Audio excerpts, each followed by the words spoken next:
Thank you so much. So, it's birthday presents time. And I see that for some reason my camera stopped. Let me fix that.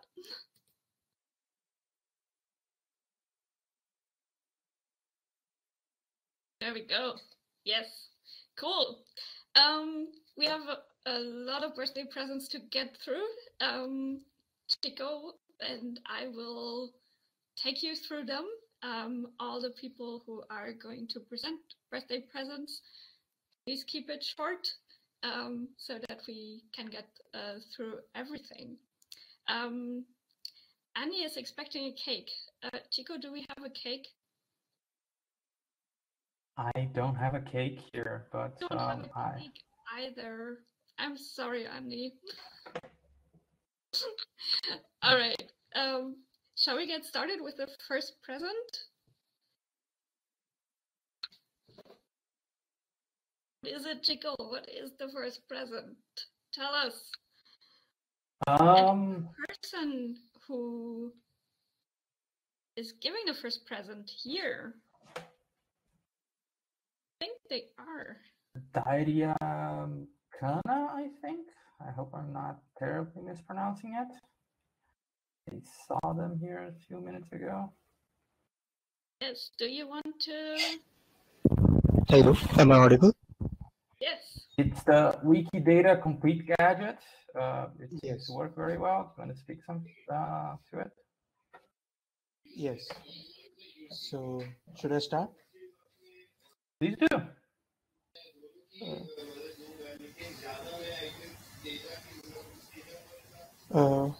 Is there a presentation? Yes. Okay. 1 second. So, you should be able to share your slides now. yes. Awesome.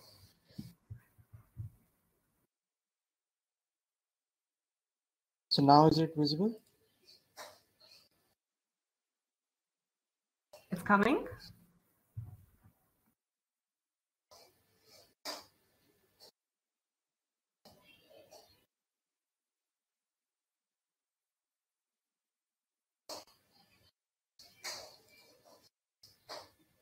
Hello? Yeah.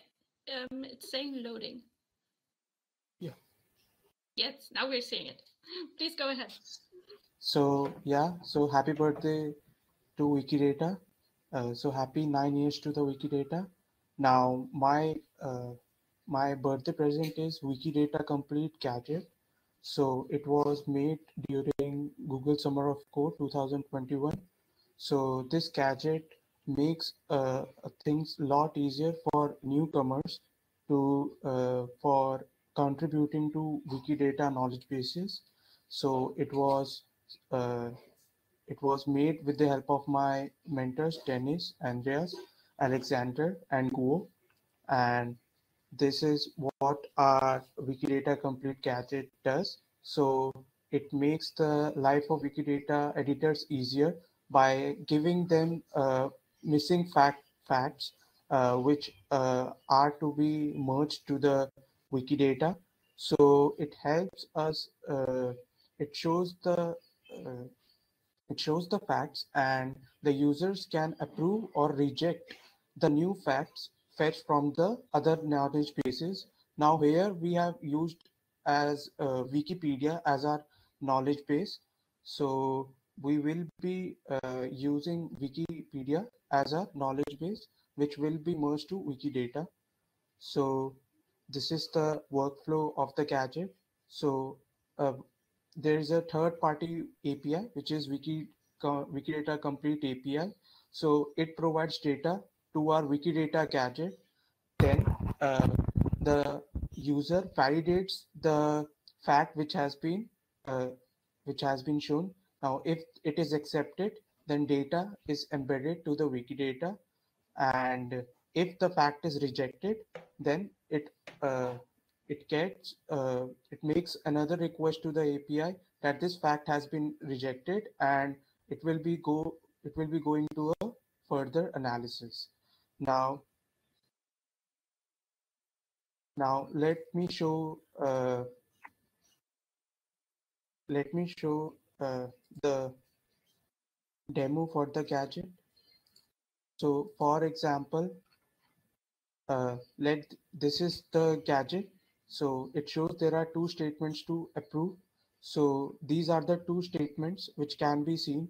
Now, for example, if we see original language of film or TV show, so this will be the property which is extracted by the API. Now here we can see there are three things. So Wikipedia import URL. So if we go to this Wikipedia import URL, just 1 second, I should share my whole screen. Since we have quite a few more speakers coming up. So I will just wind it up. So this is the this will be the answer highlighted on the Wikipedia page, which can be added. Now we can just publish this, and after that we can see this is added as the property for the Wikidata. So yeah, this is what the gadget is all about.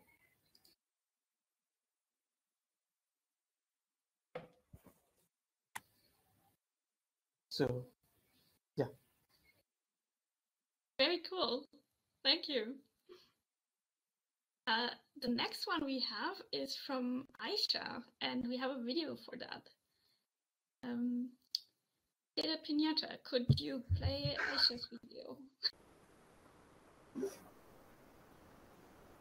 Hello, everybody. I am Aisha Khatun, a data analyst for the search team at Wikimedia Foundation. And happy birthday to Wikidata. It's been 9 years already. For this presentation, I have done a little bit of work on Wikidata itself to try to analyze what it is composed of. This work is a byproduct of our effort to try to help scale the service, the Wikidata query service. And for that, we've been looking into what Wikidata consists of, what are the various queries that comes into Wikidata so that we can efficiently scale it. As a part of that project, what I did was create a nice little graph of some of the top subgraphs in Wikidata. G is available in the link here. So we can move on to the link itself. So this contains a top 50 subgraphs of Wikidata. If we look into what it contains, this page might take a little bit long to render because it's a large graph, although it's not the entire Wikidata. So it contains the top 50 subgraphs of Wikidata. And by subgraph, we mean everything that is instance of something. So in this instance, we can see that the largest subgraph in Wikidata, and I believe it is already known a lot, is scholarly articles. So if we click on it, we will be able to go into the Wikidata item of scholarly article. We will be looking into what rank it is. It's the largest subgraph. It has almost 6.5 billion triples, which is almost 50% of Wikidata. And there are some other information in here, such as the number of items in this subgraph, the number of predicates used in this subgraph, the number of out degree, which is the number of connections this subgraph has with other subgraphs, then the number of connections other subgraphs have with this particular subgraph, which is in degree, and the number of connection it has to itself, which is self-loop. Well, most of this information may not be very relevant to most people. It's very it's quite cool to just look into what Wikidata is composed of and just play around with this graph. So so we can look into some other subgraphs, for example, astronomical objects, which is also quite well known. It is the second largest subgraph, composed of almost 9% of all Wikidata triples. And there are other things like biographical articles, which is 44, etc. We can also look into the edges, and the edges represent a connection from one subgraph to another. And if you click on it or hover over it, we will be able to see some information. This edge represents triples that connect scholarly article subgraph to the human subgraph. There are this many triples, and then vice versa, opposite direction, we have that many triples. And there are some items that are instance of both human and scholarly article, which is a bit weird. I mean, which article is also a human? So yeah. The edge weight. So every edge here is a bit bold or a bit thinner based on its weight. And the weight is given based on a couple of things. It is given based on the number of connections from one edge to another, one subgraph to another, the number of common items both the subgraphs have, and the number of common predicates both the subgraph use. Although there are some weights given to each of these components. For example, if two subgraphs have lots of common items, the connection between them will be quite heavier. So we can move this graph around to look into this instance with a heavy edge. This is the one. So this instance is protein and gene. They have 12 common items and a lot of connecting triples. Again, we can move around and look at, whoa, okay. What is this? Oh, it's mountain and hill. So there's a lot of connection between mountain and hill as well. There are a lot of common items, and it's quite understandable. They are similar.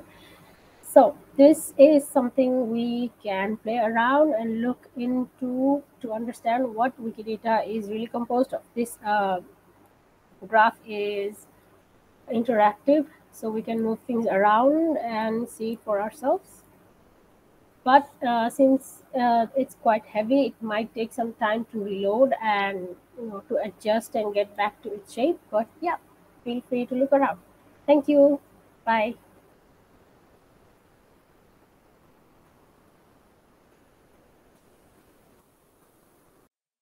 Really cool. And I hope many of you check it out after this session. Chico, who's next? What else do we have on the list? We have a new version for UsersRef for epidosis. So I can share my screen. You should be able to share your screen now. Yes.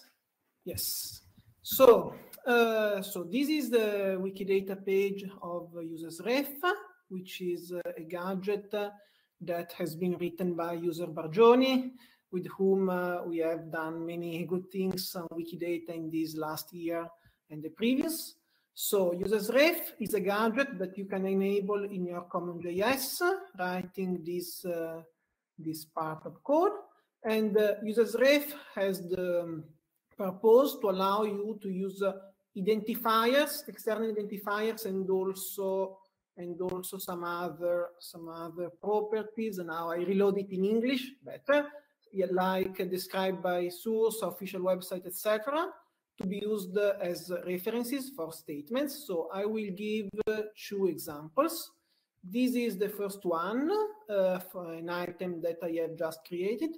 And as you can see, there are some statements like these and these, which have no references. So I can go to an identifier that has this information. I show it here. Here there are information about where and when the person is born. So I go back, I click here, the reference gets copied, and you can see the green border. Then I go up, and I paste it here, here, and here. As you can see, I get a message on the right that the reference has been pasted, and the border becomes, oops. Read-only is not expected, but at least one should have been saved if my connection is still there. I hope my connection is still there. So So one reference has been pasted at least, and the other ones not for some reason, but now I retry. Let's retry. So I paste them. Yes, now they have been pasted. As you can see, the reference is constructed in this way with stated in, the ID, and the retrieved. I show another example with a curriculum. So I copy this curriculum and I paste it here on the birth date, and then I reload to see the reference. And the reference is added with type of reference curriculum vitae, reference URL, and retrieved. So this is basically the gadget, and I stop my presentation.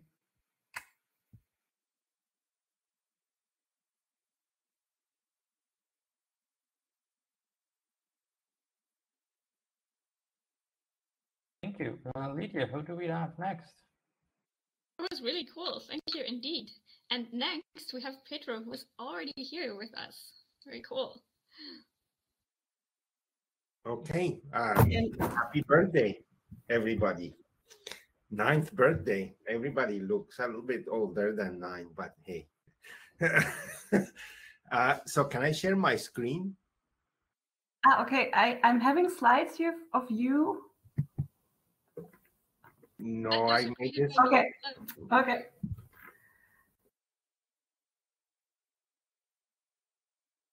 How do I share? You should be able to share it now. Yep. Perfect. Thank you. Okay. So Wikidata birthday present, and I called it computed P1963. And so the idea is, there's this property in Wikidata called properties for this type.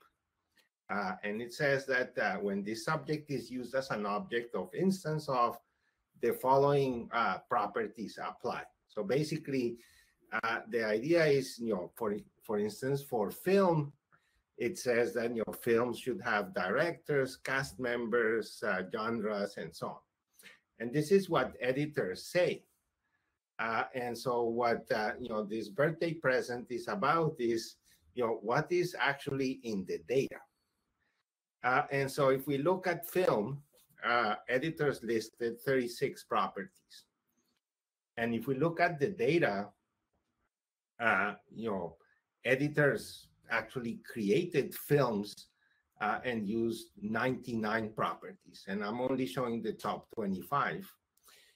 And this, the data that we compute lists, what properties are used and how many times. And this is in a small graph that we use in a tutorial.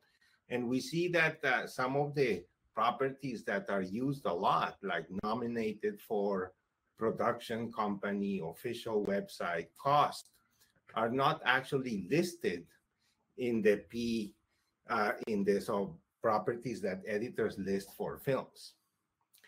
And so what we did is, the birthday present is basically a browser where you can actually browse this data computed from Wikidata. So if we see film, there's these properties for this type computed. And so this is sort of a new property that we have in our clone of Wikidata. And so here's for actor. And so for actor, properties for this type list 6 properties. But actually 123 properties are used in the data. And I show here alphabetically which ones are used. So awards received, is prominent and so on. So, so that's the thing.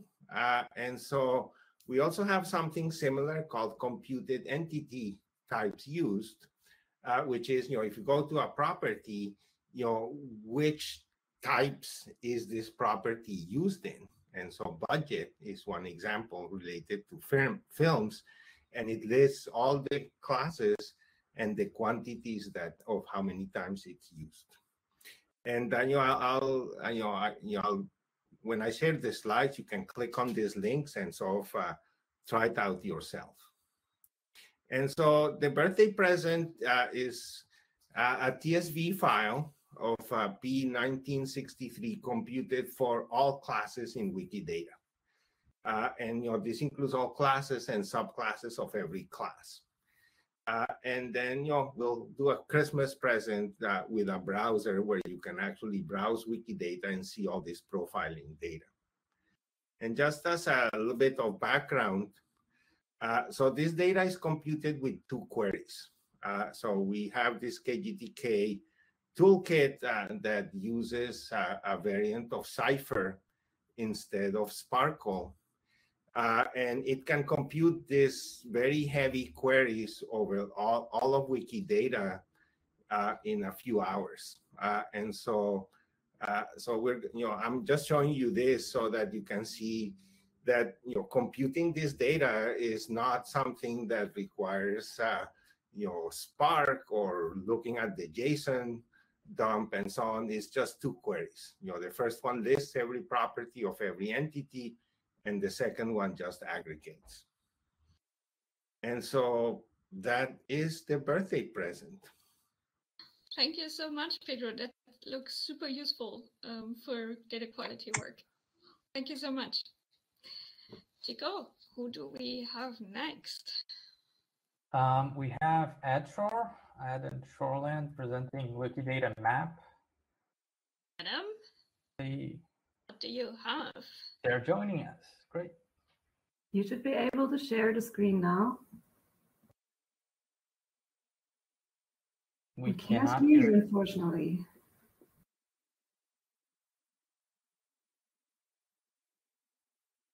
Adam?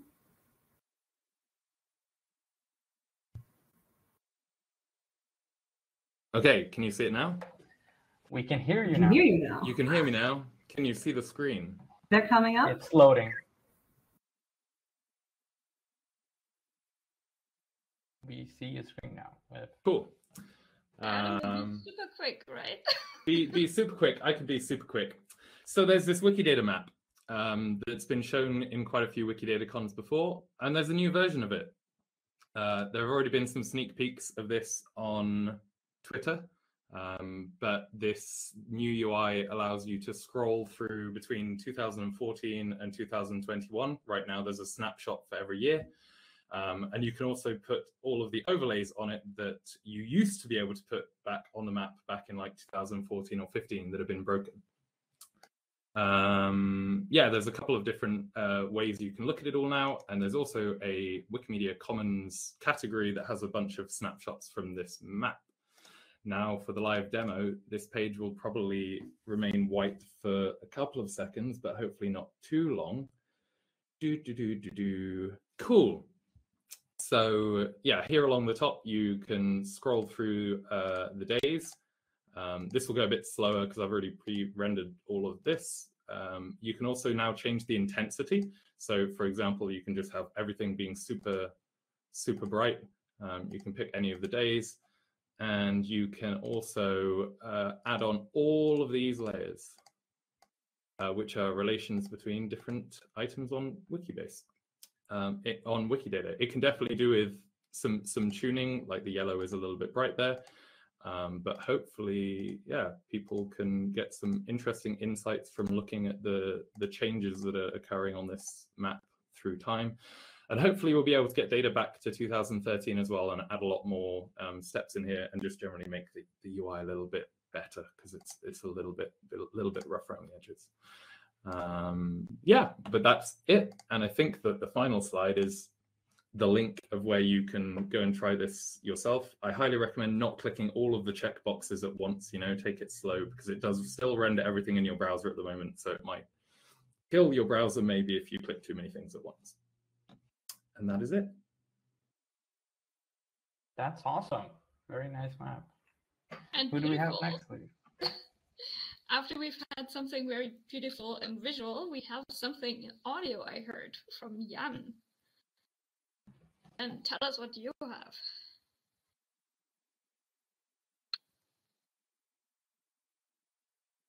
Audio? Do I have audio now? Yes, good. So for this birthday, I made a podcast in English and I made it with Danny Vrandercic, and we were talking about abstract Wikipedia. And you have the links in the chat, and it's about 33 minutes. I see it stands there underneath the player. It's also available on Commons if you don't trust my website, but I promise I don't track you. And that's it. Happy listening. Very cool. Thank you so much, Jan. All right.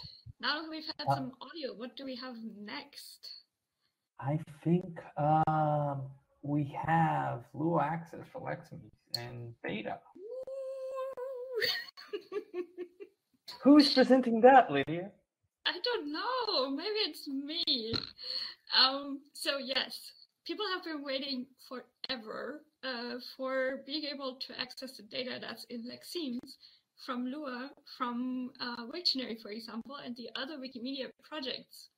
And now, with a bit of help from the Abstract Wikipedia development team, my team, especially Lucas, who has been amazing, have gotten it to the state where it's on English Beta Wiktionary, and you can try it out. Can you forward one slide, please, Pintscher? Yes.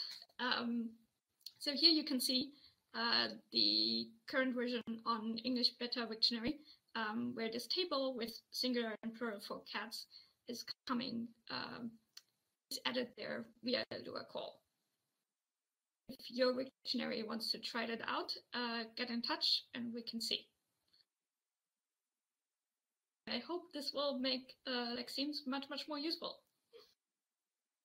That's awesome. Who do we have next?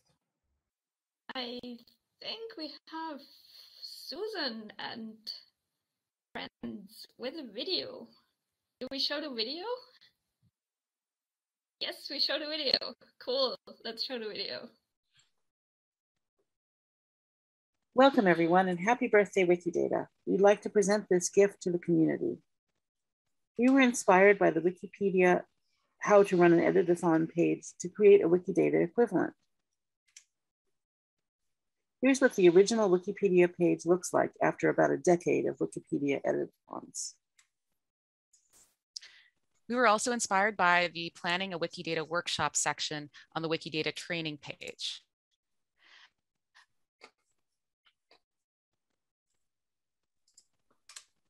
And that looks like this and covers a lot of good practices for onboarding new Wikidata editors. So we collaborated on a draft to submit to the Wikidata community as a present for Wikidata's 9th birthday. We are a group of mostly GLAM professionals, so that's the perspective best represented in the content at this point, and the page needs and wants input from everyone. So this is how the page looks right now. Back when the Wikipedia Editathon page was written, editathons were all held in person. That meant finding a venue, thinking about refreshments. During the pandemic years, we have found ways to hold virtual editathons, which we want to document in our best practices. There's no need to provide snacks in current remote events, but it's also not as easy when you cannot sit next to someone and have them show you how to add statements and references. We needed to think about communication tools, recorded demos, and how to encourage each other from afar. However, as in-person events become possible again and the community gains more experience in holding Wikidata editathons, we hope everyone will join us in updating this page with best practices for both face-to-face and hybrid collaborations. So far, our page covers ways to prepare for an event, to promote it and get participants up and running quickly. We also have advice about communication platforms, tracking progress, and tools and gadgets to make editathon tasks easier. This documentation is far from complete. We think of it as a very basic Wikidata entry, not a stub, but not a fully fledged item, ready to be enhanced by the community. Feel free to add your own oars jokes here. Right now, this page temporarily lives under the LD4 Wikidata Affinity Group page. See the discussion tab on the Wikidata training page for a discussion about where this resource should ultimately live. Meanwhile, we offer this gift with affection and gratitude to the community. Thank you from all of us. Thank you so much. I love the butterfly elephant. It's perfect. If you want, please paste the link in the chat so that people can join you and help you flesh it out. Cool. Chico, what do we have now? We have Learn Wikidata course from Cliff Anderson. I believe there's a video that we can. It's loading. Yes, the video, the pinata will show the video. Cliff actually joined us.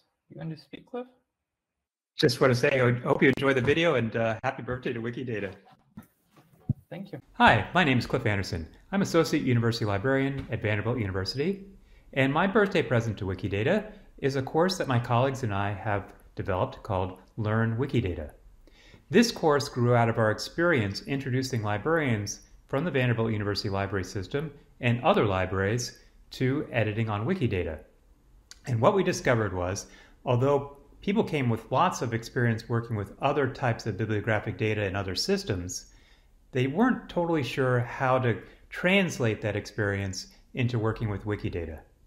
For example, what does it mean to add a publisher or to add a book or a book section or an article, an author? How do you connect them together? All those things were kind of foreign as people entered into this new environment. After this project was over, we thought, let's put together what we've learned into a course that others could benefit from. So this project comes out of a WikiCite grant, and we're very grateful for the Sloan Foundation support of WikiCite. And as you see, it's a course that we built to help people through the process of learning to edit effectively with Wikidata. Now, we've done this course in multiple languages, so there's a Chinese version, a Spanish version, and soon there will be also a French version. But we'll jump into the English version. So to start here, we click on this button, and we get into this environment. This is a project built on Twine. Twine is an interactive storytelling environment that allows you to have branches so that you can follow, for example, different pathways through our learning process.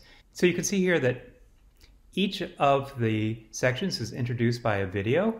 We had a lot of fun putting this together using a tool called Character Animator. And then there are basic points from the video abstracted down below.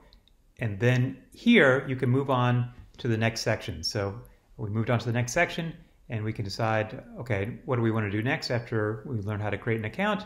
We could either edit a book or edit an article. So that's our first branch. So we might say, well, let's edit an article, and then we're on the article path. There's no branch here, go on to edit an item, and so on and so forth. So you can find your way moving through different pathways, but in the end, if you want to just go through everything, all the videos are listed on the side as well, so you don't have to get lost in the process. You can also go through it linearly if you want to. We hope that this project will make Wikidata and WikiCite more accessible to information professionals, although we also think that it should make it more accessible to anyone who is coming to Wikidata for the first time and thinking about how to get involved in WikiCite. In closing, I'd also like to credit the folks that worked on this project with me. This was definitely not just me alone. It was a whole group of people working on it. Maria Pia Arate, Steve Baskoff, Mary Mae Jansen, Benjamin Klimpe, Charlotte Liu, Greg Weldy, and Andy Weslick. We had administrative officers, Tanya Carter and Susan Greider, that helped. And also I'd like to give a thanks to Liam Wyatt, Senior Program Manager at the Wikimedia Foundation, for steering us through the grant process. So happy birthday to Wikidata, and I hope you all enjoy trying out and using Learn Wikidata. And if you have any comments or feedback for us, please be in touch. We'd love to keep developing and improving this resource for the benefit of the Wikidata community. Bye-bye.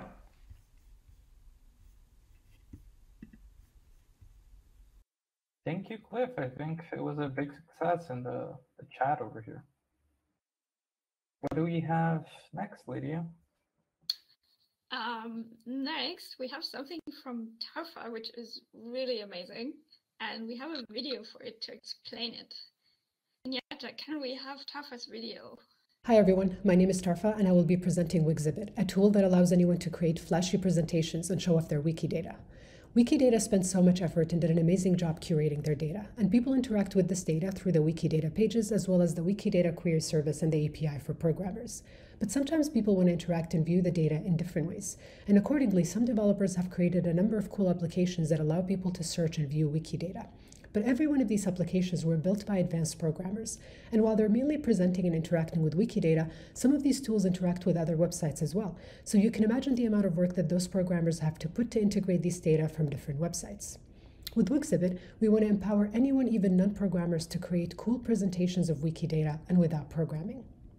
We were able to create a number of applications that access Wikidata and other sources of data, and each of these applications was created by authoring a single HTML document and without any additional programming. We were able to do so by building Wixibit on Wikidata, as well as on an HTML templating language and a web API access layer. And in the next couple of slides, I will be showing you a number of these applications that we've created. One of these applications is an art gallery application that allows you to search for a painter and browse their paintings. Another application is a game to guess the names of countries from their flags and other data about them, with the data being read from Wikidata. And this is a more powerful application that shows general information about an artist, as well as their albums, tracks, and videos. You can go to the Wixibit website where you can find the demos that we've just shown you and others that we've created. You can play with these applications, and you can view the HTML source of these applications and modify it to create your own. So how does it work? So we've created this JavaScript library that understands a few new attributes, and you can include it in the head section of your HTML document.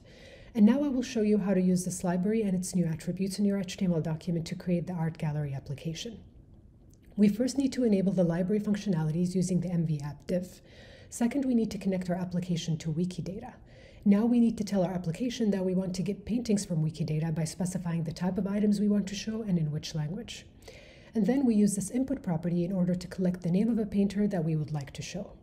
And here's where we describe a template for each of the paintings we would like to display. And we do this by specifying which Wikidata properties we want to include, in this case the label and image, and how we want to show them.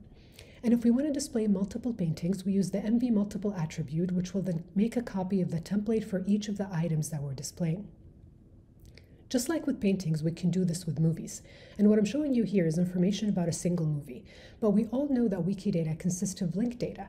Each movie is linked to cast members who all have their own properties. So what if I also want to show or display those items' properties? Well, with Wixibit, you can just refer to those other items' properties easily inside the cast member movie property. Now, this page is made of data that comes entirely from Wikidata. But a more powerful application might also want to draw data from elsewhere on the web as part of what it displays. So for example, if I want to show information about this artist, sure, I would want to show information about them from Wikidata, but I also might want to show their albums and play their music from Spotify, play their videos from YouTube, and list their upcoming events from Songkick. Now we know that music, videos, and events information is not provided by Wikidata. But what's really cool about Wikidata is that it provides external identifiers for this item on all these other websites. And given that Wikidata items link to these other external sources of data, it provides this notion of uniform identifier that Wixibit uses to query the APIs of these websites in order to fetch more data from them. So now using the Wikidata ID or actually any other external ID that represents this item, Wixibit uses these identifiers to fetch the data about this artist from all of these different websites.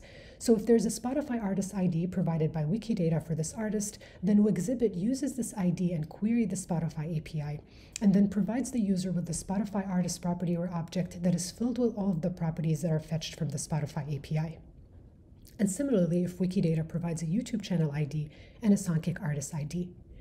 And if you're thinking that HTML can be tedious when we're dealing with a lot of properties, then in addition to our demos that you can copy, we've also built this simple interface that can help you get started with your application. All you need to do is specify the properties and their values to query Wikidata, then choose the properties you're interested in showing, then we will generate an HTML document that can present this data, which you can download and edit. So currently Wixibit only supports reading data from Wikidata, and our next plan is to also support editing Wikidata items. Thank you for listening, and feel free to use our tool. Tafra, I think you've hit a nerve. People love it. This is amazing. Thank you so much, guys, and happy birthday, Wikidata. I hope we will see many cool applications coming out of that. All right. Chico, we have at least one more person on the list. We have Jim Pratt presenting Integrality update. Hello, can I share screen? If so, how? It looks desperate. You should be able to share your screen now. It's the icon next to... Wonderful. Yes. Yep. Yep. All right. Screen sharing on? Everybody can see? Wonderful. Yeah, so because you don't change the habits of a winning team, for Wikidata birthday, I introduce again the Integrality Service Pack Update number 2. What did I do for this little sprint? First thing is better error handling. So now if you use bad configuration when you configure your things, hopefully you'll get information. Oh yeah, I should say a bit what Integrality is. So it allows you to get a dashboard of property coverage for a given part of Wikidata. Say you're interested in paintings, and you say, oh, I'm interested in all the paintings, and I want to slice that by collection, and I want to see how well things are described. It does it for you. And it's configured via a little template, and like all template configuration, you can get it wrong. So hopefully that will help people figure out what's wrong. Integrality constructs backward queries for you. Same thing, you can break it now. And before Integrality was telling you, sorry, there's a Sparkle query went wrong. Now I will tell you, well, this Sparkle query went wrong. Try it in the Wikidata query series, try to figure it out, and you can see that, okay, here's the problem. Then another thing is that it groups by groupings. So here it's by video game, by country. But if the country was set to unknown value, the spatial value, well, you would get these very horrible URLs and it wouldn't make any sense. Well, ta-da, starting now, it will correctly say unknown value and actually compute the statistics for this. And final thing, some people wanted to be able to group by date. And ta-da, now you can do it too. So it's thanks to a completely undocumented parameter. You can filter, you can group by year. Only years. If you want centuries or decades, come back maybe at the next WikidataCon and I might get around to do it. But so far you get years. Yeah, that's it for me. I hope you enjoy that.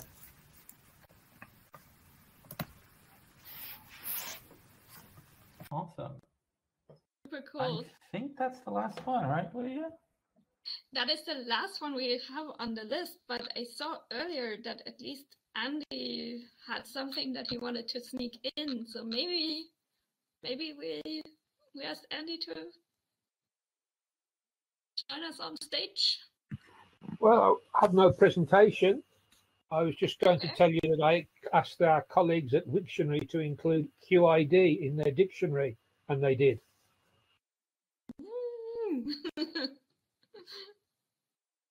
That's very nice. Do we have anyone else? Thank you for the link, Andy. Do we have anyone else who still wants to show something?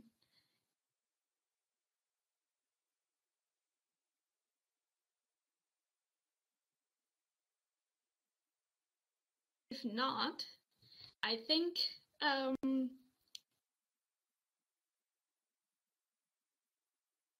the BioBlitz. Yes. Does anyone want to talk about the BioBlitz who was involved in that?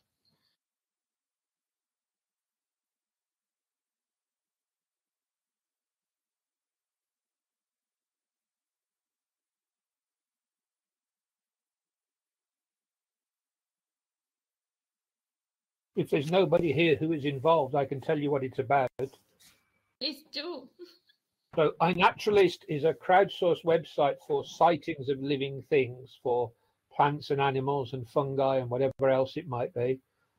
And individuals can upload photographs which are geotagged and either say what the animal or plant is or ask other people to identify it. So if you don't know, it's a great way to get your sightings identified. You can open license all your uploads, in which case there are tools to import them to Wikimedia Commons. It's a very useful source of images of endangered species for Wikipedia and Wikidata. But also all the data gets supplied to scientists in the locality concerned who are monitoring species populations or species occurrences in new and unusual places. So it's a very good way of contributing to citizen science. It's a good way of contributing open sourced images, but it's also fun. And within iNaturalist, you can set up individual events or bioblitzes for a location, like your birthday party or your workplace or your school. Or in this case, you can do a global one around an online event, which is what Andra and Siobhan and a few other people have been doing this weekend for WikidataCon. Very cool. Jan is saying he can share some screen to show us. Yes. Has it come through yet? No. Is it loading? Loading. Almost there. Almost. Yes. All right. So as you can see, we have 6 observers signing up. We have made 40 observations and of 36 species during this blitz. Paul Luap is leading, and I don't know where we can get to the best overview of the view. Oh, here we can see all the images. No, this is taking us to a map. Nope, this was. So those are all pictures people took during WikidataCon? I think so. Great. Oh, that was a scary spider in the end. Oh no! And I guess that's it. I should add there's a really good app as well as a website, so you can do it on your mobile while you're out and about. Indeed. Nice. And it's a lot of fun. And even if you live just in the city like I do, you can find lichen and moss on a tree nearby. They live almost everywhere. Very nice. All right. And with that, I think we can wrap up this birthday session. Chico, thank you so much for doing this with me. And I hope everyone has some time now to play around with their presents. Thank you for inviting me. Happy birthday, Wikidata.